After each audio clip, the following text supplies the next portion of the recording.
Hi, I've written a new story for you. This one is a bit different. I don't want to spoil too much, so let's just listen. I showed up at the $400,000 beach house I bought for my 18-year-old son so he could focus on college. My sister-in-law opened the door. "He doesn't live here," she said coldly. "We haven't seen him in weeks." I froze. The next day, everyone went silent when I walked up the front steps with a gift bag cutting into my fingers and a box of Oliver's favorite cookies balanced under my arm. I had a key, but I wanted him to answer the door because the whole point was the look on his face. The house was bright, clean, and close enough to campus that he could bike if he wanted. I had pictured my 18-year-old son opening the door, laughing at the surprise, maybe pretending to be annoyed that his mother had flown in early. Instead, my former sister-in-law, Lindsay, opened it wearing a swimsuit cover-up and a towel twisted around her hair. Behind her, her boys, Mason and Leo, ran through the hallway yelling about sunscreen. In the living room, I saw Susan and Frank, Oliver's grandparents on his father's side, sitting with iced drinks like this was a normal family weekend. A row of small sandals sat where Oliver's running shoes used to be. Lindsay looked me up and down. "Andrea, what are you doing here?" I shifted the cookies to my other hand. "I came to surprise Oliver." No one smiled. No one called for him. Lindsay stayed planted in the doorway. That was the first sign that the surprise was not mine anymore. I tried to look past Lindsay into the house. Oliver's sneakers were not by the mat where he usually kicked them off. His backpack was not on the chair near the stairs. The little key bowl held sunscreen sticks and toy cars now. A plastic dinosaur lay under the entry table, and a child's wet towel hung from the banister. "Is he upstairs?" I asked. Lindsay gave this tiny shrug, like I had asked for a missing beach towel. "We live here," she said. "I haven't seen Oliver in weeks. Isn't he with you?" The words landed too neatly, too rehearsed. I turned toward Susan and Frank. "You haven't seen him either?" Susan sipped her drink before answering. "Not recently." Frank lifted one hand. "He's 18. Kids come and go." I stared at them. "You don't know where he is?" Lindsay's mouth tightened. "It's your son. Shouldn't you know where he lives?" Mason shouted from behind her that they were going to be late for the beach. Lindsay glanced back, irritated by the interruption, not by the fact that Oliver was gone. The room kept moving around me. A cooler was packed by the kitchen door. Their day had continued perfectly without him. They were not worried. That scared me more than the words. I asked again, slower this time, because panic makes you think people might answer differently if you change the speed. "When did you last see him?" Lindsay crossed her arms. "I told you, weeks. I don't track adult men." Susan made a soft little sound. "Andrea, please don't start." "Start what?" I asked. "Trying to find my son?" Frank stood, already reaching for a beach bag. Susan gathered towels from the couch as if my questions were only delaying the tide. "We have plans with the kids. Call him." Not find him. Not worry. Call him. Lindsay's hand moved to the edge of the door. She did not slam it. She did something worse. She closed it with polite finality, like I was a salesperson who had ignored the first no. The latch clicked. I stood on the porch with cookies in my hand and the ocean air blowing my hair into my mouth. Only then did the worst part line itself up in my head. I talked to Oliver every other day.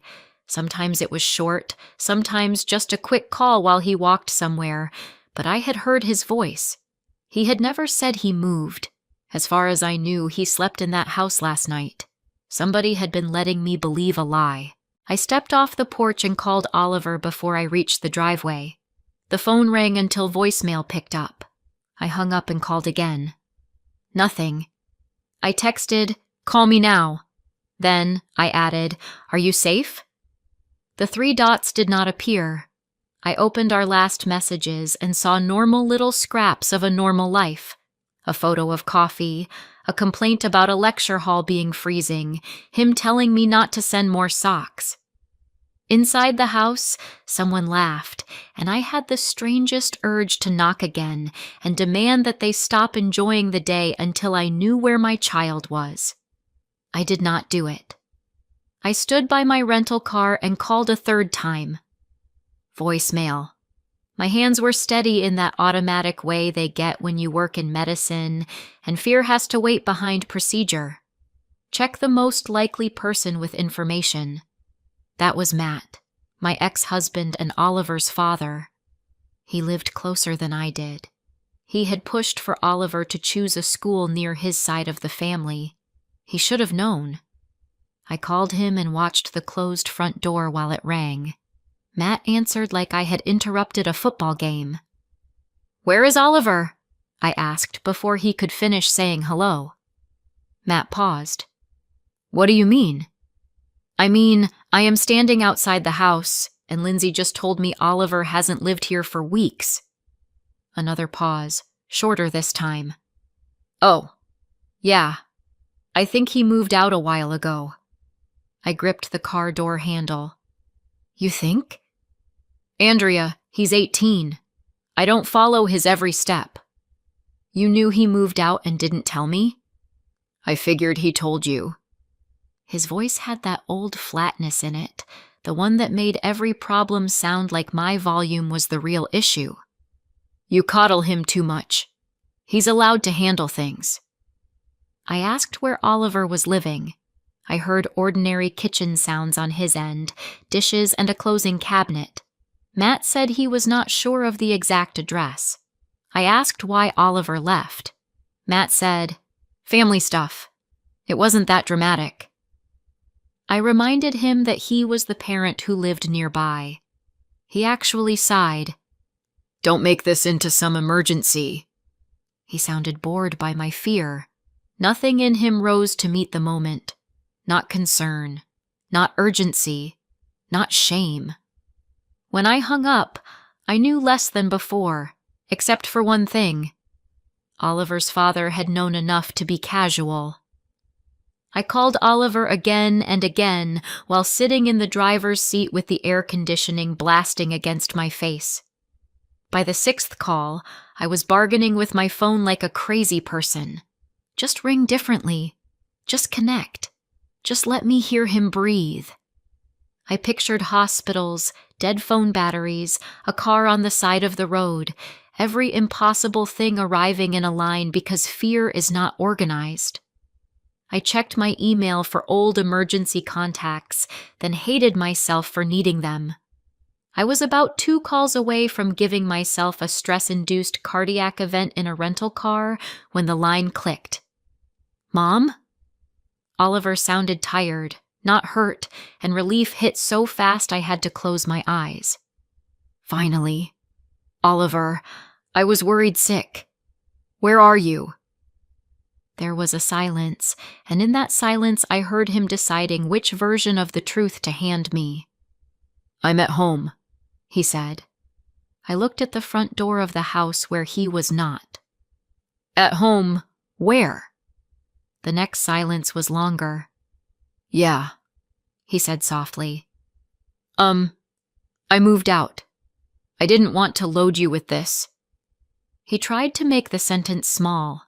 It did not stay small. It filled the whole car. I did not ask why yet. I did not ask what Lindsay was doing in the house, or why his grandparents were acting like his disappearance was an inconvenience, or why his father sounded like Oliver had misplaced a sweatshirt instead of his home. I only said, "Give me your address." Oliver hesitated. "Mom, it's not your address, Oliver." He gave it to me in a careful voice, like I might change my mind if he said it too clearly. I typed it into the navigation app. The route appeared, and the estimated drive made my stomach tighten because it was not close to campus. It was not close to anything I had chosen for him. "I'm coming now," I said. "You don't have to." "I know." I put the cookies on the passenger seat and started the car.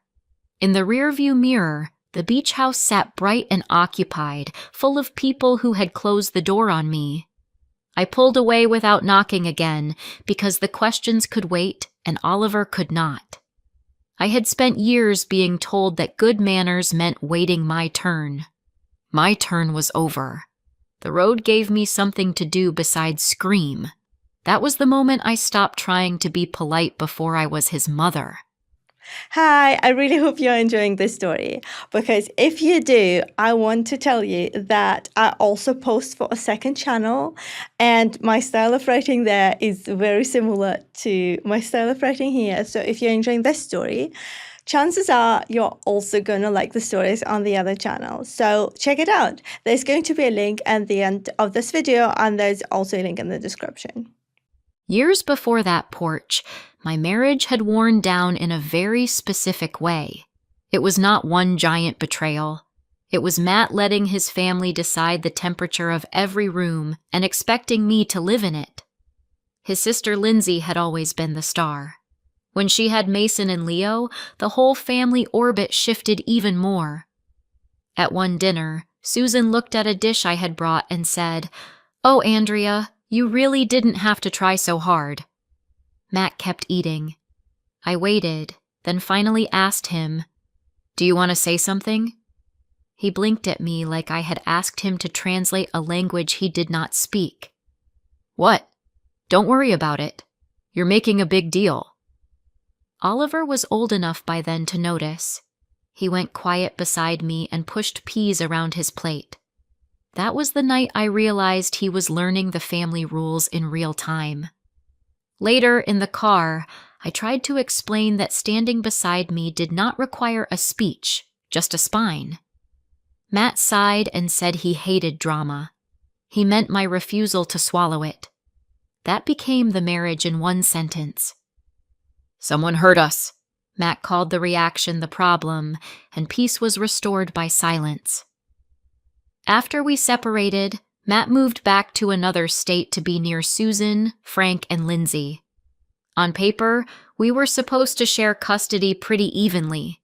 In real life, Oliver lived with me most of the time because flights, school calendars, and distance do not care what a custody agreement says. I still made sure he knew that side of his family.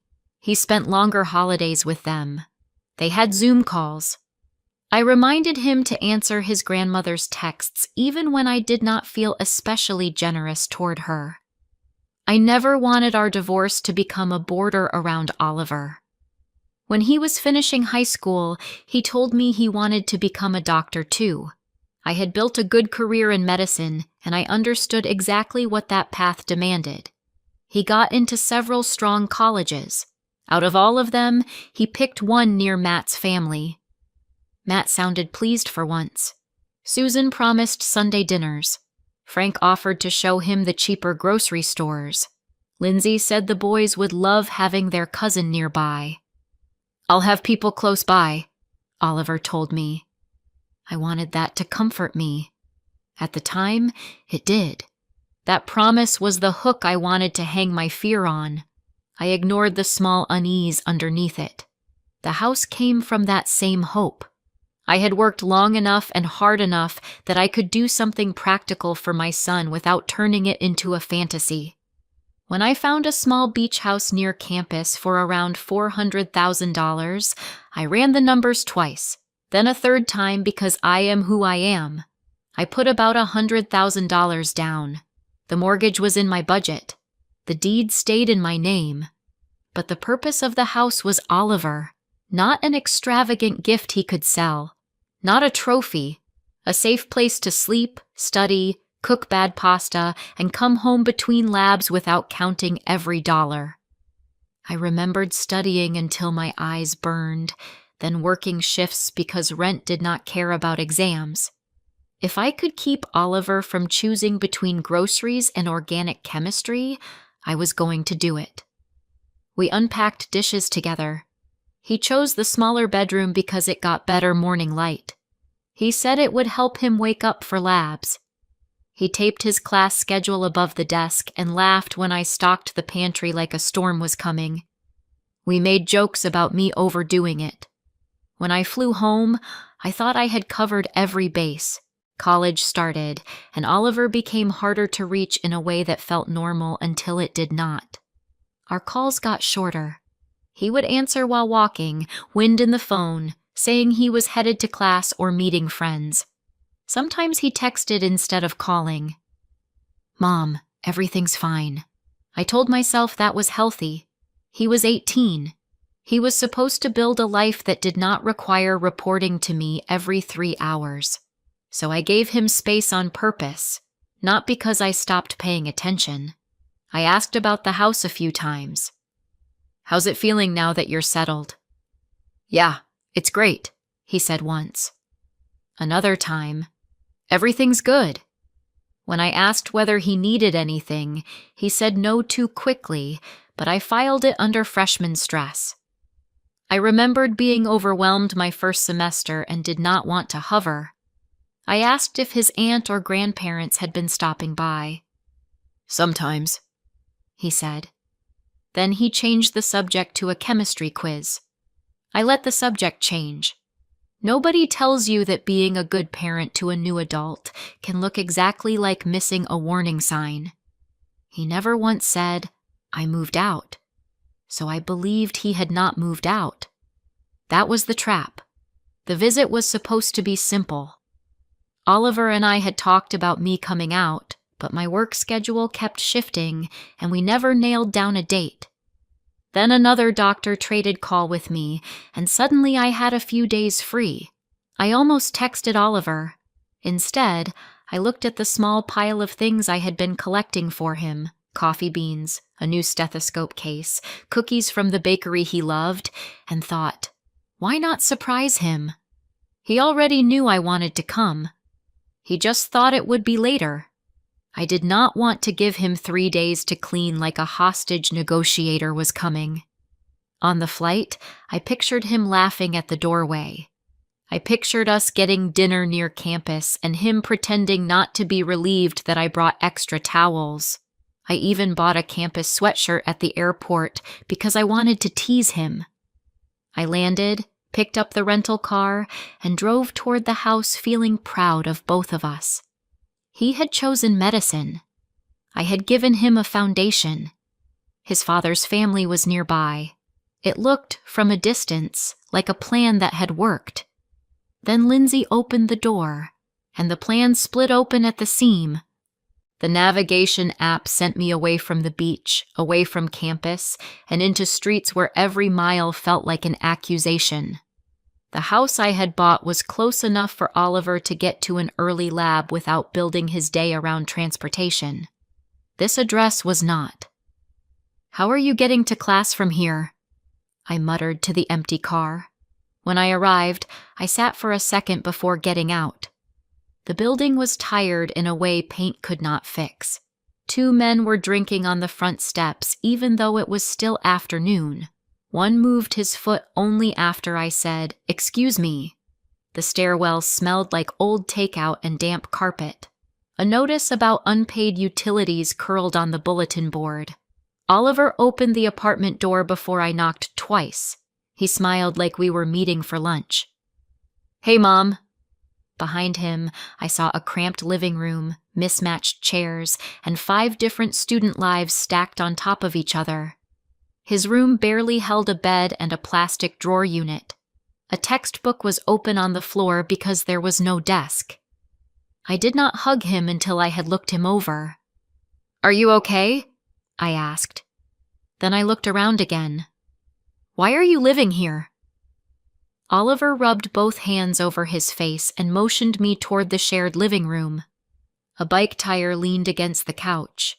Someone's cereal bowl sat in the sink with a spoon glued in place by dried milk. "It was supposed to be temporary," he said. "Aunt Lindsay was separating from her husband, and she said she had nowhere to go with the boys." She cried when she asked, which was always treated like proof of truth.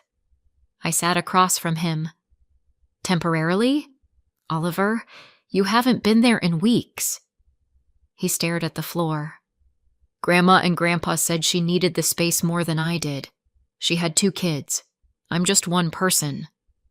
His voice hardened for half a second, then softened again.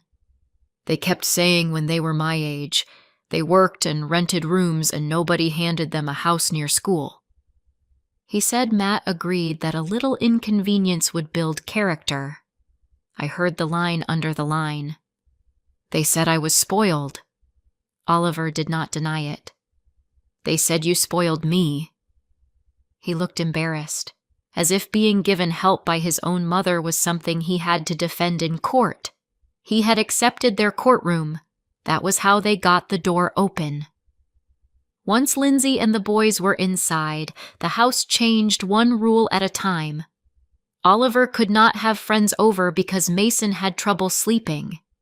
He could not stay up late in the kitchen because Leo's room was nearby. If he came home after studying at the library, Lindsay sighed in the hallway and said, "Some of us have children who wake up early." When Oliver tried to say he lived there too, Susan told him, "That is exactly the selfishness we are talking about." Lindsay would apologize just enough to make him feel cruel for objecting. Then Lindsay's new boyfriend, Adam, started spending nights there. "New boyfriend?" I asked. Oliver gave me a look. "Yeah, I heard they were involved before the separation was really done, but I don't know." Soon Adam's overnight bag became a drawer, then a side of the closet, then his truck in the driveway every morning. The boys needed rooms. Lindsay needed privacy. Adam needed somewhere to put his things. Oliver gave up his bedroom and moved to the attic. "They made you sleep in the attic?" I asked. "In your own house?" Oliver said, "It wasn't that bad." Then he admitted there was no air conditioning up there. His books warped in the heat. He lasted in the attic until not sleeping became normal. He would go to class with a headache, come back, find Adam watching television, and climb upstairs into air so hot it felt stored from the whole day. "I thought if I got out, everyone could stop fighting," Oliver said. "Were they fighting, or were they pressuring you until you disappeared?" He did not answer. He got a job waiting tables. Then he found the cheapest room he could afford in that shared apartment and moved out quietly. I looked at him then and saw what I had missed over the phone. The gray under his eyes, the slight slump, the way he kept checking the time because his life had become a schedule with no air in it. "How are classes?" I asked. "I'm okay." "Oliver." He exhaled. Classes, work, commute, studying at night, then waking up to do it again. The apartment was so far from campus that transportation alone was stealing hours. "I might pick up a second job," he said. "No." The word came out clean. "Absolutely not." Then he told me Matt and the grandparents knew. They thought work would teach him independence. That was the second front. They were not just taking the house, they were taxing his future. "Why didn't you tell me?" I asked. That question had been riding beside me since Lindsay opened the door. Oliver's answer came out in pieces. Lindsay was family. Mason and Leo were kids. Where were they supposed to go? If he made them leave, everyone would hate him. His grandparents had spent weeks telling him he was spoiled, and if he called me, that would prove them right. "I didn't want to be that guy," he said. "What guy?" "The 18-year-old who runs to his mom because life got hard." He picked at a loose thread on the couch while he said it. I leaned forward. "You were not asking me to fix a bad grade or a roommate argument. You were pushed out of the home I set up for you." He swallowed. "I knew you'd confront them." "Yes." "I hate confrontation."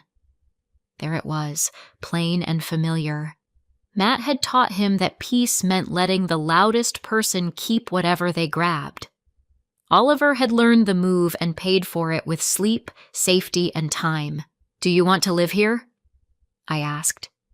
He looked around at the sagging couch and dirty carpet. "No," he said, barely above a whisper. "I want to go home."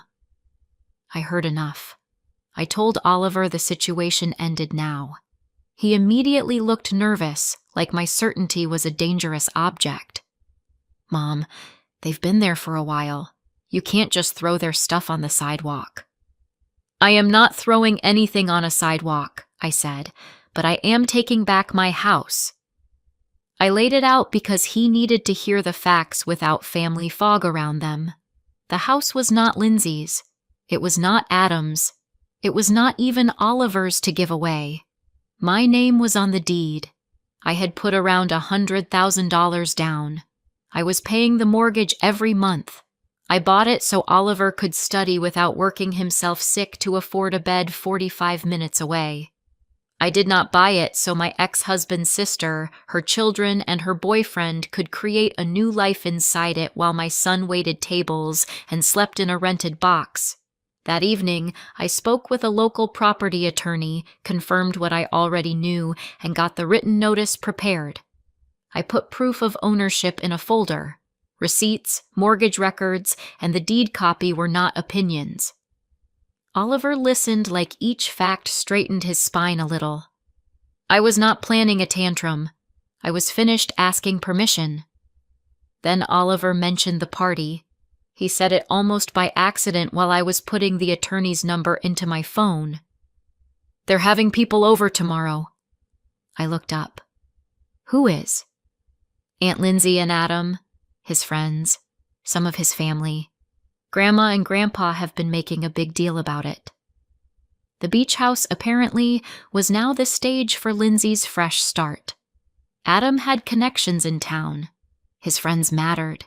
His relatives mattered. Susan and Frank had been helping Lindsay make the house look like proof that her life was stable and impressive. Oliver had seen grocery bags, rented chairs, and flowers by the patio door the last time he stopped by for books. He had not stayed long because Adam asked whether he needed something. "Were you invited?" I asked. Oliver's mouth moved into something that was not a smile. "Not really. Grandma said it might be awkward." I pictured adults laughing in the backyard while Oliver sat in that apartment calculating whether a second job could buy him a shorter commute. The calm that came over me did not feel soft. It felt locked. I closed the folder, set it on the table, and stood. For once, awkward could work in our favor. "Good," I said. "We're going." The next afternoon, Oliver and I walked into a party neither of us had been invited to. The front door was open because people were drifting between the kitchen and backyard with drinks in their hands.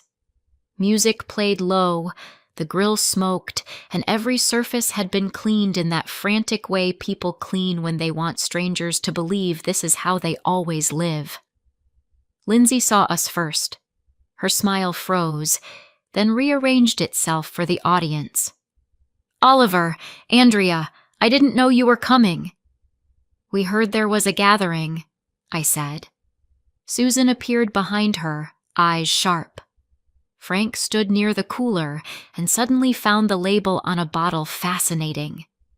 Nobody wanted a scene in front of Adam's friends and family, so no one blocked us. Oliver and I stayed near the edge of the patio. I listened. Susan told a woman how proud she was that Lindsay was beginning again. Frank said the boys finally had room to breathe. Then Lindsay touched Adam's arm and said, "We're still deciding what we want to do with the guest room in our new house." Adam nodded like that sentence belonged to reality. A woman near me smiled like it was romantic. That was when I stood up. I did not raise my voice. I did not need to. "Before everyone keeps congratulating Lindsay on this beautiful new house," I said, "I want to make one small correction. Conversations thinned out. Forks stopped halfway to mouths. Lindsay's eyes widened with warning, like she still thought warnings worked on me. I kept my tone pleasant. This house does not belong to Lindsay. It belongs to me. I bought it for my son Oliver to live in while he attended college nearby. Adam turned his head slowly toward her. I continued. When Lindsay needed help, Oliver kindly allowed her and her children to stay temporarily. Then Adam moved in. Oliver was pushed out of his bedroom and into an attic without air conditioning. Eventually, it became so impossible for him to study, sleep, or live here that he moved into a tiny rented room far from campus and took a restaurant job to afford it. I held up the folder. My name is on the deed. I have the proof with me. I never gave anyone this house. I placed the written notice on the table. I'm asking you kindly to leave by the end of the day. Then I sat down. The silence had weight. No one knew where to put their eyes. Adam stared at Lindsay as if he had never seen her face from that angle. What? He said. It's not your house? You told me it was your house. Lindsay laughed once, too high. It's complicated. A man near the grill lowered the tongs. Is it in your name? He asked. Adam, can we discuss this later? Is it in your name? Oliver answered before she could fold the room back around herself. No, it's in my mom's name. A few guests looked at their cups. One woman set down her plate like it had become evidence. Lindsay's cheeks went red. Oliver is family, she said. We're all family. There were circumstances. She looked at Susan, but Susan had suddenly become fascinated by the patio stones. Adam stepped back. You told my parents you owned this place. I said we were building a life here. You let them think you owned it. His voice was not loud, which made it worse. Lindsay reached for his arm. He moved away. Honesty matters to me, he said. His friends began collecting bags, sunglasses, kids, keys. The party did not end with a crash. It emptied. Every departure made the lie louder. Lindsay followed him to the driveway saying, Wait, don't go. He went. Once Adam's car turned the corner and the last guest left, everyone remembered how angry they wanted to be. Lindsay came back through the gate with her mouth already open. Are you happy now? Susan snapped. What was that supposed to accomplish? Frank pointed at the folder. You embarrassed this family in front of strangers. Matt arrived in the middle of it, called by someone who thought he could still manage me by sounding tired. That used to work on everyone, including me. Andrea, he started. Maybe we should all calm down. Oliver surprised me by stepping forward. Dad, they made me leave. Matt looked at him, really looked, and some of the old dodge drained out of his face. It was not heroism. It was not a speech. But he turned to his mother and sister and said, Stop, it's her house, and Oliver should be living in it. Susan gasped as if he had betrayed a nation. I did not reward him for reaching the bare minimum years late. I only picked up the notice and handed Lindsay her copy. The party is over today, I said. The legal timeline starts now. Pack what you can and arrange the rest. Susan started to argue, then saw Oliver standing beside me. No one had permission to vote. They did move out. Not by sunset, because real life has boxes, children, and people who suddenly become experts on fairness when they lose free housing. But within a few days, everyone and everything was gone. I changed the locks after the last load left because I had learned the price of assuming people would respect a boundary they had already crossed. Oliver moved back into his room with the good morning light. He quit the restaurant job because he no longer needed it and caught up on sleep and lab notes. Later, I asked him if I had made things worse with his father's side of the family. He looked at me over a bowl of cereal and said, "Honestly, it was pretty cool." We did not cut everyone off. Matt was still his father. Susan and Frank were still his grandparents. They just called less, and when they did, they chose their words more carefully. Lindsay said Adam wasn't right for her anyway. Oliver started joking that his mom was the cool mother who once kicked everybody out of his house. I told him being an adult means learning when to stand up before silence costs too much. Do you think I did the right thing by kicking them out so publicly, or should I have handled it privately without exposing them? And if you want more stories like this, don't forget to subscribe and hit the bell. Would you like to watch one more story? This here is one of my favorites.